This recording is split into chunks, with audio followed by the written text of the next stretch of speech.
que eu falo sobre a adesão dos pais no processo? Apesar desses pais não serem os seus pacientes, né?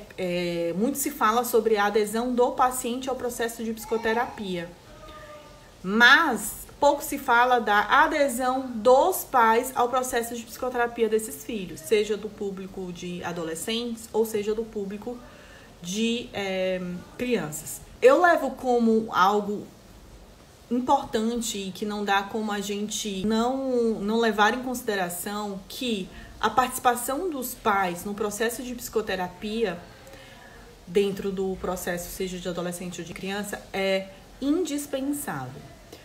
Então, se nós falamos, principalmente quando eu falo de infância, né? Se nós temos um contato com essa criança uma vez na semana, normalmente é isso, né? Uma vez na semana, 50 a 1 hora de sessão, é muito pouco tempo para a gente conseguir ter os resultados que a gente almeja apenas nas intervenções pontuais que a gente faz dentro da clínica. Então, é necessário que os pais sejam participativos no processo. E a gente sabe, quem atende criança e quem atende o público também de adolescentes, a gente sabe que a gente pega, às vezes, alguns pais com uma certa dificuldade de entender a responsabilidade desses pais, né? A responsabilidade deles no processo. Muitos pais terceirizam as suas responsabilidades para instituições, né? Como escola, cursinhos e até mesmo para profissionais. E nós estamos inclusos, né? Nós estamos dentro desse pacote de profissionais que, às vezes, os pais, eles terceirizam a responsabilidade de cuidados desse menor, né? Dessa criança. A gente, como profissional, tem que,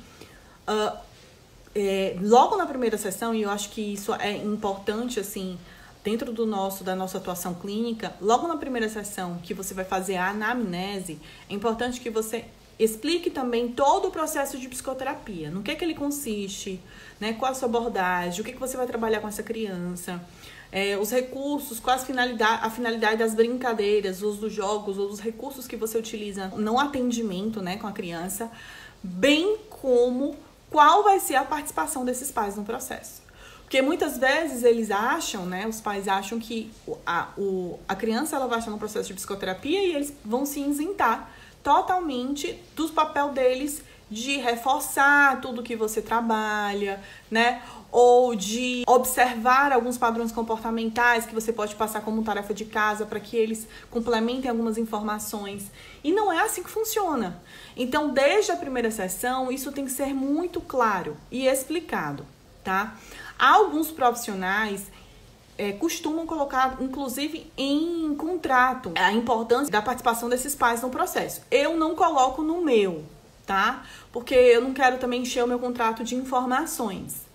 Mas eu sou muito clara e muito direta nesse ponto, tá? Então, logo na primeira sessão, por mais que não esteja no meu contrato escrito essa participação dos pais, eu explico e eu friso muito da importância da participação deles. E que o resultado do processo, né, sendo positivo, só vai acontecer se eles estiverem, de fato, presentes durante todo o processo dessa criança. O que a gente precisa observar, né, para melhorar a adesão desses pais no processo? Existem alguns perfis de pais, né? Tem uns perfis de pais que eles têm o costume de terceirizar a responsabilidade. Então, a gente vê realmente pais que costumam, né, entregar os filhos para a escola e a escola tem que dar conta de educar. Entrega os filhos para os avós ou então para outras pessoas, instituições ou profissionais, e essas instituições, pessoas profissionais vão serem responsáveis por essa criança.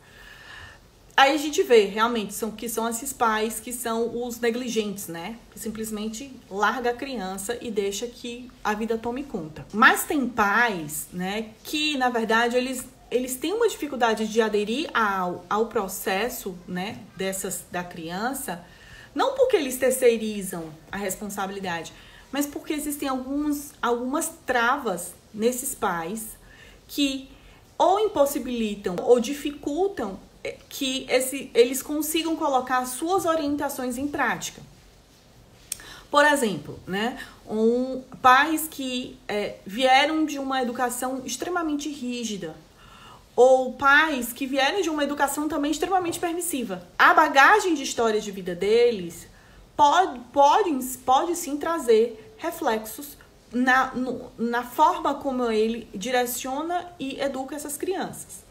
Então, muitas vezes, aquela orientação que você tem em mãos não vai se adequar àquele formato familiar, por alguns motivos subjetivos dentro da construção de vida daqueles pais. Então, por isso que não existe uma ferramenta universal. Existem ferramentas que possibilitam, sim, né, bons resultados, possibilitam, sim, boas intervenções, mas isso tem que ser olhado de uma forma muito individual, dentro da história de vida desses pais.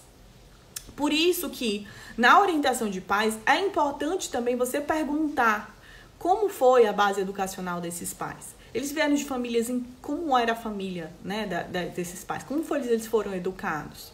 Para a gente também entender esses padrões que muitas vezes são reproduzidos de forma automática e que nem é tomado como consciência por eles. Então, vou pegar um exemplo bem prático, né?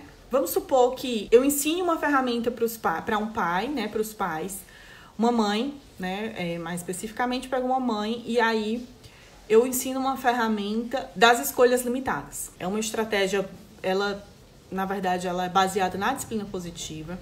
E ela consiste no adulto dar 2 opções, ou 3 ou 4, a depender da idade, é óbvio, né? Quanto menor essa criança for, menos opções você deve dar. Porque se você abranger muitas opções para essa criança, aí fica mais confuso. Então, vamos supor que você queira que a criança ela coopere para tomar banho.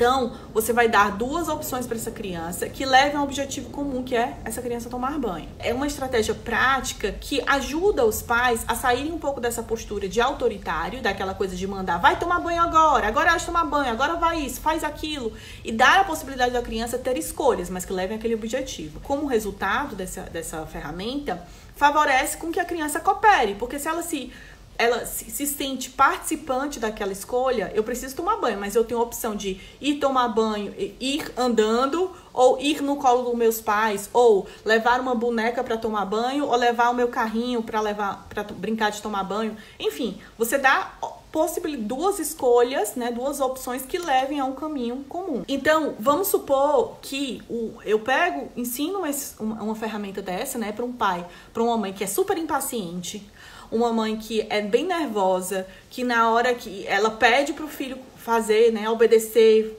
realizar alguma atividade, aí o filho se nega, aí ela explode, e aí eu dou essa ferramenta.